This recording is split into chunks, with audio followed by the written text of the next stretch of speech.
Hello and welcome back to another theory video. Today we're going to look at intervals in an octave and key signatures. First, let's look at intervals in an octave. An interval is the distance in pitch between two notes. Intervals have a number, for example, second, third, fifth, and a quality, for example, major, minor, perfect, augmented, or diminished. Let's look at a perfect octave. A perfect octave is an interval that spans 8 notes. An example would be playing a middle C, and then playing the next C above it. An example of this in a real piece of music would be Somewhere Over the Rainbow.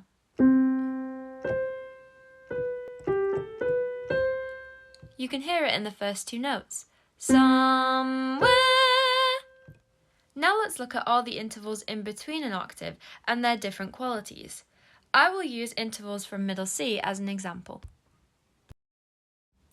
First, we have perfect unison. This simply means repeating the same note twice. So a middle C to a middle C. A real piece of music you can use to remember this is Twinkle Twinkle Little Star.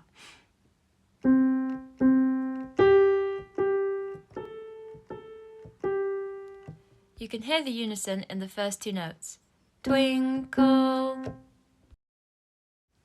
Next, we have a minor second. This would be from a C to a D flat. This interval is also known as a semitone, which is the smallest interval in Western music that involves 2 notes. The piece to remember this by is the Jaws theme tune.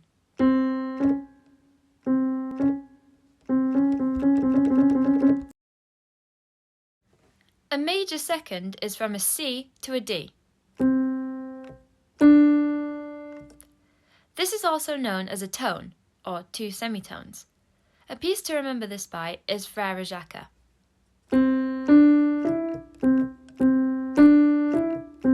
You can hear the interval in the first 2 notes. A minor third is from C to an E flat. A real piece of music to remember this by is Hey Jude by the Beatles. Hey Jude, don't make it bad. You can hear it in the first 2 notes.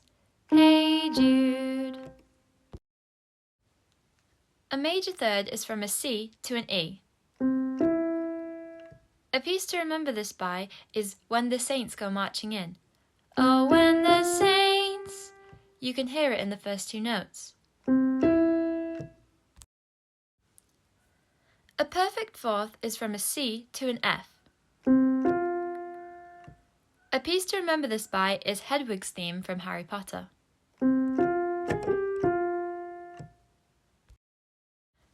Next, we have what is known as the tritone. This is also known as an augmented fourth or a diminished fifth, and I will explain what this means later. This is from C to G flat.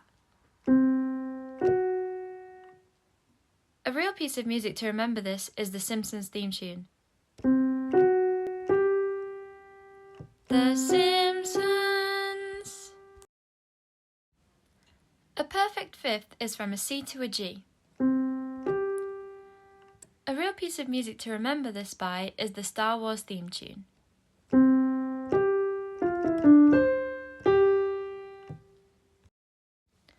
A minor 6 is from C to A flat.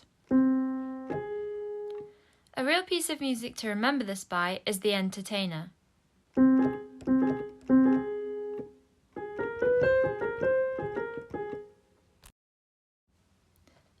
A major 6th is from a C to an A. A real piece of music to remember this by is My Way by Frank Sinatra.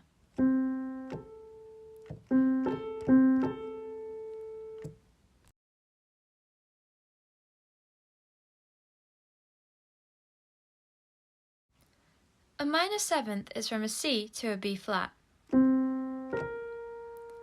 A real piece of music to remember this by is The Winner Takes It All by ABBA.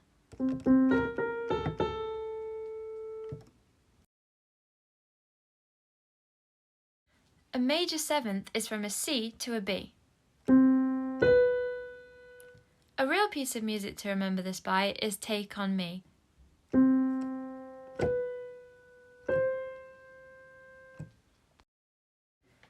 Intervals can begin from any starting note, or root note as we would say. However, determining the qualities of each interval, which means whether they are major, minor, perfect, augmented, or diminished, requires knowing the major key signature of the starting note, which I will explain in the next video. For example, C major has no sharps or flats in its key signature.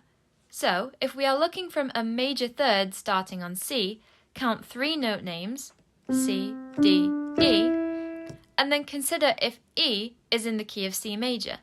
It is, so therefore this is a major third. However, if I was looking for a minor seventh, I must first count 7 note names from C, so 1, 2, 3, 4, 5, 6, 7, to get B, and then consider if B is in the key of C major. It is, so going from C to B would be a major seventh. To make it a minor seventh, I must flatten the B to make it go from C to B flat. This shortens the interval and therefore makes it a minor seventh. Here's how to find the quality of unison, fourths, fifths, and octaves. These intervals always start out as perfect. For example, C to G would be a perfect fifth.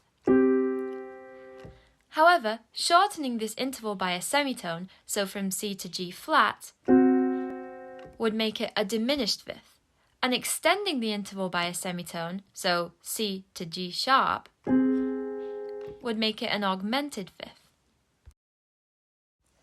However, finding the quality of seconds, thirds, sixths, and sevenths is slightly different. We must first find the major key of the bottom note, which is C in our case, to see if the top note also fits into that key. So, if we looked at C to A natural, that would be a major sixth because A natural is in the key of C major.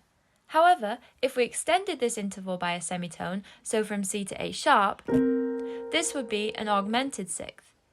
If we then shortened the major sixth by a semitone, it would become a minor sixth, so from C to A flat. And finally, if we shortened the minor interval again, it would become a diminished sixth, which would be from C to A double flat.